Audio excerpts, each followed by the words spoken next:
You love on News at Prime. It's a pleasure to have you with us tonight. I'm Kathy Mutlatlana. Plenty of news coming up over the next 2 hours. We'll kick it off with what has been the big development of the day. No surprises, but certainly taking place officially. The newly elected Gauteng Premier Panyaza Lesufi vowing to serve the province with dignity and integrity. He beat the DA Solly Msimanga by 38 votes to 22 during a special sitting of the legislature this afternoon. It follows the resignation of his predecessor, David Makura, who served in that role for 8 years. Lesufi talking about the amount of work that lies ahead for him in this portfolio. Let's go straight then to the Premier of Gauteng. It's been spoken about since the elective conference in the province, but now that it has happened, you are officially the Premier. Is it still sounding strange to hear yourself being referred to in that way? No, today I indicated in the House, by the way, good evening, that it was not an election of one person as a Premier. It was an election of 16 million Gauteng people to be a Premier. I'm just a symbol of ensuring that the 16 million people are serviced, protected, but most importantly, served in a manner that will make all of us proud.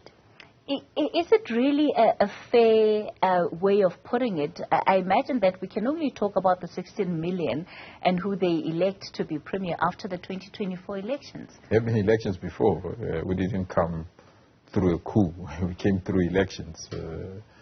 David Makura was #1 on the IEC list. I was #2 on the IE list. So we came through the main gate, or the main door, if I have to say it that way. Are you concerned about the state of politics that you walk into? Of course, the changes in Gauteng come off the back of the changes that we've had at a local level in Johannesburg. And you would have seen also the difficulties that other coalitions in this province are facing. How do you see yourself in relation then to the broader politics taking place a level below you? Well, we hope South Africans are watching, because it's quite clear in the absence of the ANC, everything fall apart. It does not mean we're entitled to govern, but you can't, instead of having one political party accounting to society, you've got 4 or 5 parties that's my account to society. They are differing amongst themselves. There is instability, lack of service delivery. The only thing is to howl insult at the ANC that you are corrupt, you are stealing, without even providing evidence. And we are saying that language currency will fade because the new leadership that is in Gauteng is a leadership that is prepared to lead diligently and to lead with dignity. And we have demonstrated that. We have not even went to any political party. All the political parties that were part of the DA coalitions are the ones that are approaching us, saying that other side is rude, arrogant, does not respect people. It feels that it's entitled to rule. Do you think that if the electorate agreed with you, do you not think then that they would have given the ANC the majority of the votes in these metros? They gave us the majority. As in an overwhelming majority to be able to govern, where you don't need the votes of others. The political party that received the highest votes in all the 3 Yes, that's fair enough, but it still didn't give you enough to actually take over those seats without the support of other votes. Who got the highest votes? But that's not the point. It is. That the political party that is preferred by a majority in Gauteng is the African National Congress. It's a fact. Yes, we could not form government, but the one that received the highest vote is the ANC. The one that is preferred by South Africans is the ANC. But that does not mean we should be arrogant or we should feel entitled to lead or feel that in the absence of the ANC there's no government. We occupied the opposition benches. We didn't make noise. We didn't go to court. We didn't file papers in court and say we're entitled to be mayors. We just occupied our opposition benches, and what happened? Coalition partners preferred to come to talk to us, and we accepted that. And now that we've got Johannesburg, it's quite clear we're going to have 3 other municipalities, not in the long distant future, and we believe it will be a consolidation towards 2024.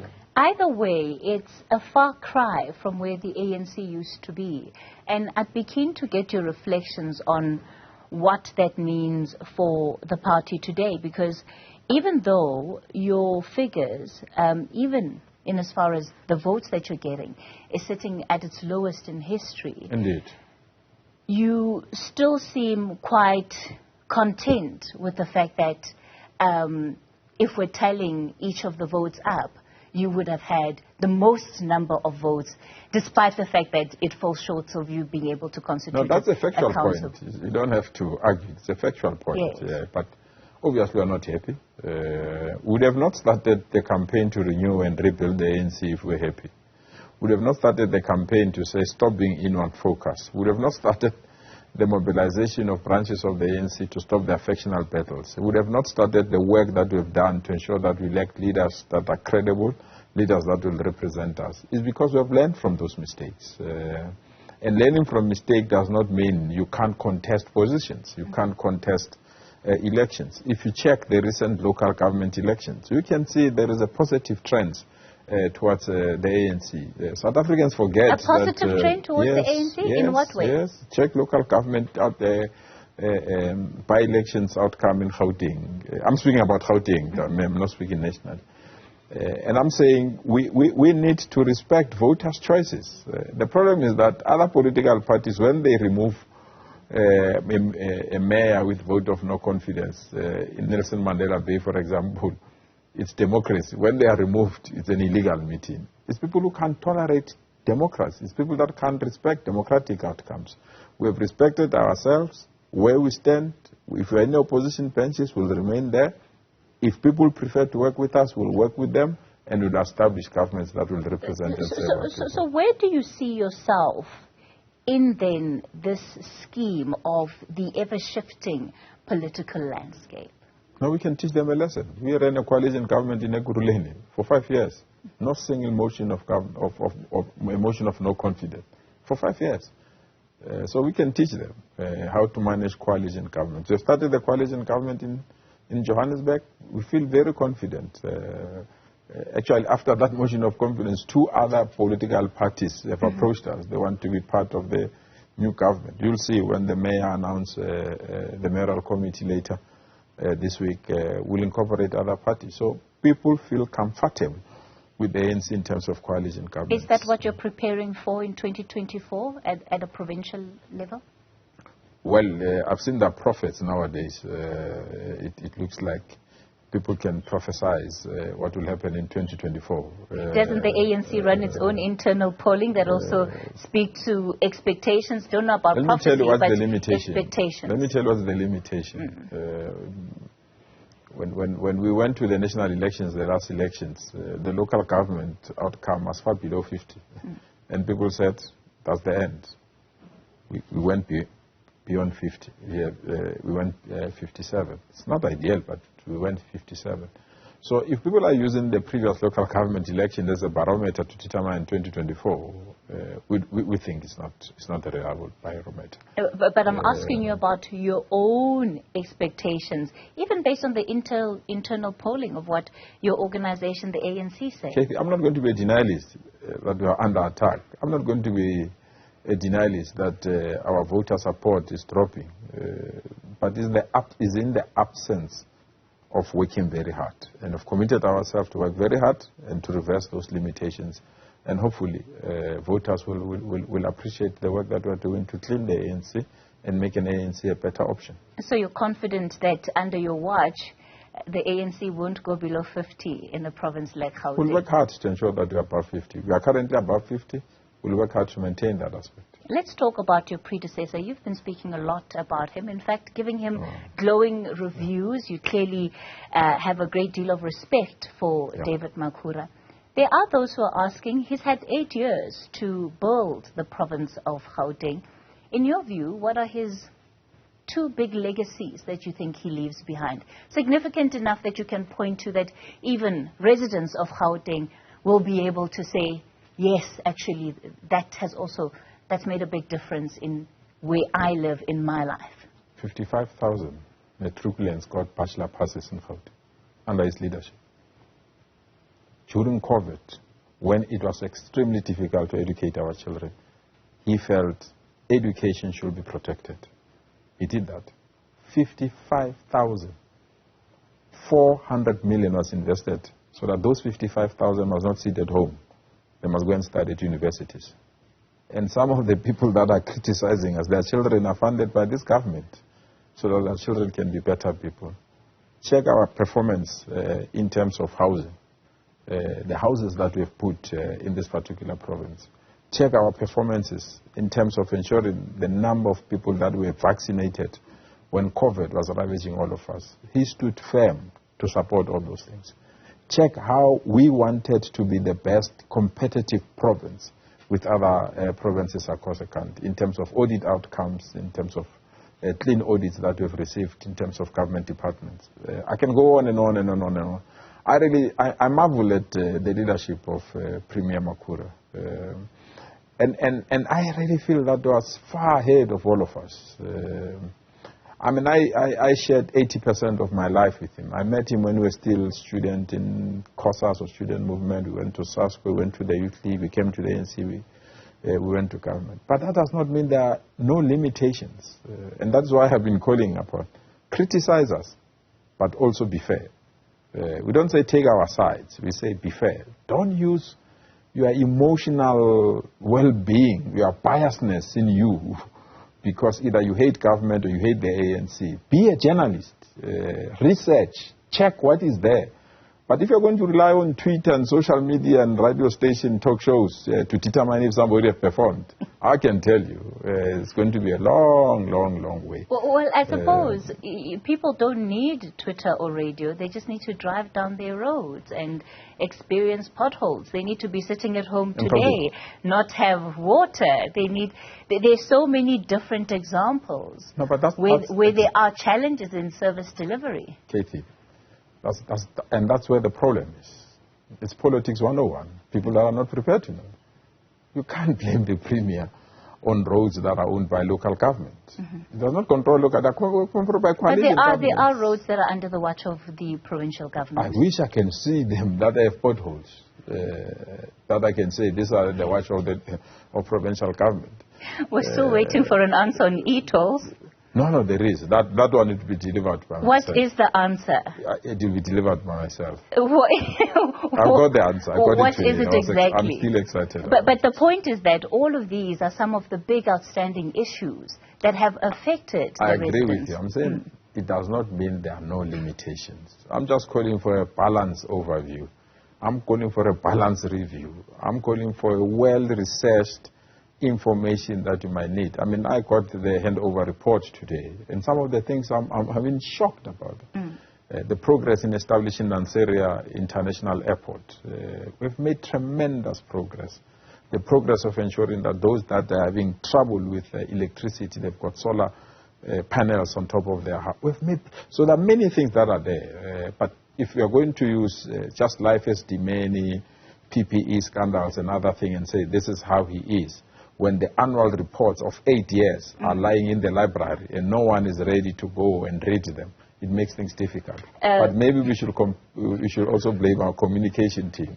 Premier Panyaza Lesufi, I'm going to ask you just to hold that thought for me. You talked about PPE, and it relates also to something that you yourself have had to face as the Education MEC. I want us to pick up on that issue when we continue with the conversation. The Premier of Gauteng, Panyaza Lesufi, will still join us. We'll also then get your reaction to somebody who was his contender after this.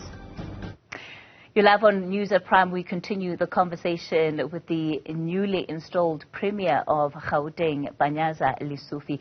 We'll continue our conversation then with the Premier tonight.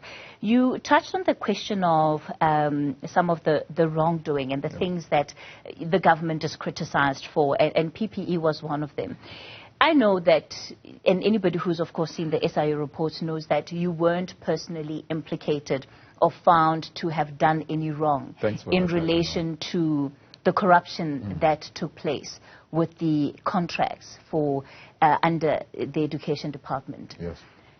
The concerning thing, however, is that 431 million rand worth of contracts where there was maladministration, where there were irregularities, happened under your watch. And there's no running away from that. And you're now stepping into a portfolio that gives you an even bigger budget. Why should people trust that you will be able to have a better eye on what is happening when that wasn't the case under the Education Department?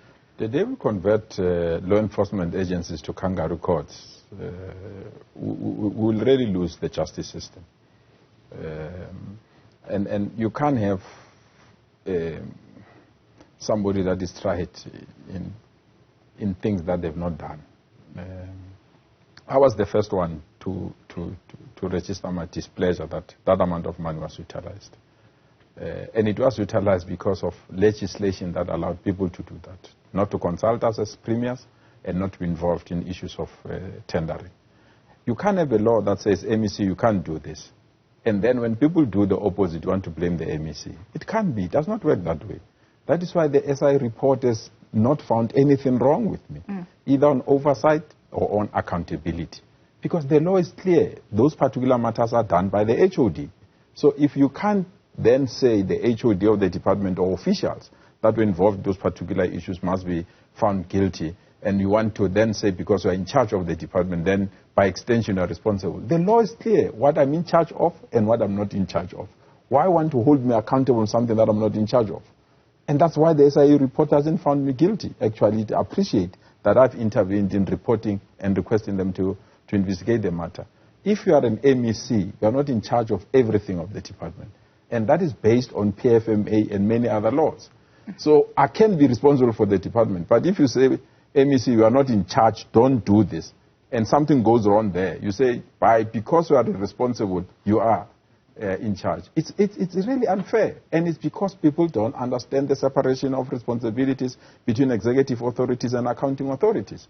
This was an accounting authority matter, not an executive matter. So are you saying that there are no briefings that take place between you and the heads of your department? During COVID, there were no briefings. The government was down.